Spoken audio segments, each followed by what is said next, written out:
Bonjour à tous, c'est Baltaïr. Avant que cet épisode de Mindfact commence, j'ai deux annonces importantes à mes yeux que je dois faire. Premièrement, un gros merci à Chrono Music pour m'avoir fait un petit coup de pub dans sa dernière vidéo. Pour ceux qui veulent aller checker sa chaîne, elle est dans la description. Et également un gros merci à vous. Tous ceux qui viennent d'arriver, je vous souhaite une bienvenue dans cette putain d'aventure. Deuxièmement, j'aimerais parler de quelque chose d'un peu plus sérieux. Est-ce que vous connaissez Epic Pixel Battle? C'est un groupe de chanteurs et de vidéastes qui font des rap battles entre des personnages de jeux ou de dessins animés. Et c'est plutôt stylé. Le fait est que récemment, ils ont eu quelques problèmes financiers. Et ça me ferait chier de voir une chaîne couler juste pour une simple question de thunes. Donc moi je comptais simplement faire appel à ceux qui ont les moyens pour pouvoir les aider. Mais attention, n'allez pas vous foutre dans la merde si vous n'avez pas les moyens. Moi je vous laisse leur chaîne dans la description pour que vous allez voir à quoi ça ressemble. Et je vous laisse également le Tipeee. Comme ça leur rendra un fier service et moi ça me fera plus que plaisir. Voilà, on peut commencer cet épisode. Allez go.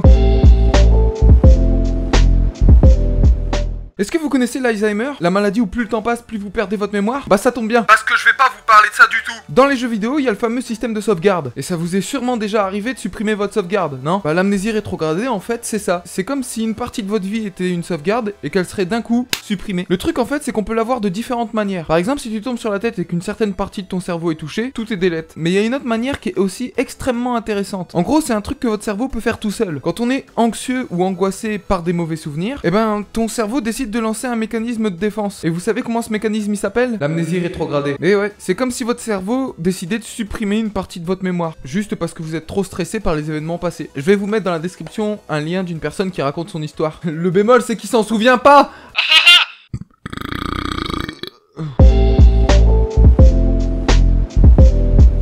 Est-ce que vous savez ce qu'est un protagoniste? En gros, pour faire court, dans un film ou dans un jeu vidéo, le personnage principal, c'est le protagoniste. Tout tourne autour de lui. Ouais, la maladie du protagoniste, c'est quelque chose qu'on a tous déjà eu, à un certain niveau. Et on le fait même sans s'en rendre compte. Tenez, laissez-moi vous laisser un exemple. Imaginez-vous dans une salle remplie de personnes et vous faites une connerie. La première chose qu'on fait généralement, c'est de lever la tête et de regarder autour de nous, en se posant la fameuse question, est-ce que les gens m'ont vu? Qu'est-ce qu'ils pensent de moi? Situation typique, hein. On pense que tous les yeux sont rivés vers nous, mais il faut savoir que chaque personne autour de nous est le protagoniste de sa propre vie. Tout comme vous, ils ont des problèmes et des pensées. Bon allez, je vais vous faire un autre exemple vu que je suis en forme. Ça vous est déjà arrivé d'être dans une file d'attente et que la personne en face de vous prenne du temps à commander? Forcément, à partir de ce moment-là, la personne qui est en face de vous et qui commande est simplement chiante. Mais si c'est vous qui passez et que vous êtes long, c'est sûrement le staff qui fait pas bien son boulot ou que vous êtes ailleurs après la conversation que vous avez eue avec un pote. Envers vous-même, vous n'êtes pas chiant parce que vous êtes le protagoniste de votre propre vie. Et c'est à ce moment-là que si vous y réfléchissez, si vous êtes derrière la personne que je viens de vous décrire, est-ce qu'elle serait chiante pour vous? Eh ben non, car vous savez pourquoi elle est longue. Juste car on vous a raconté son histoire. En tant qu'humain, on a tendance à oublier que les gens autour de nous ont une vie, ont des choses à faire, des pensées et des problèmes. Et c'est à partir du moment où on prend conscience de ça qu'on se rend compte qu'on est loin d'être le centre du monde. Alors aujourd'hui, on va parler de la chaîne d'Anthony le Gremlins. Alors Anthony le Gremlins, ce qu'il fait généralement en fait, c'est qu'il parle d'art ou de cochon. Chaque vidéo peut être un 50-50. Soit il te parlera d'art, soit il te parlera de merde tout court. Et ce qui est bien avec Anthony, c'est qu'il peut te parler de tout et de rien. Quand on dit art à quelqu'un, il va directement penser musique, peinture ou tout le bordel. Mais lui, il peut simplement te parler d'affiches de cinéma ou juste de dessins sur des verres de Starbucks. Si aujourd'hui je me dois de vous donner un conseil, c'est d'aller checker sa chaîne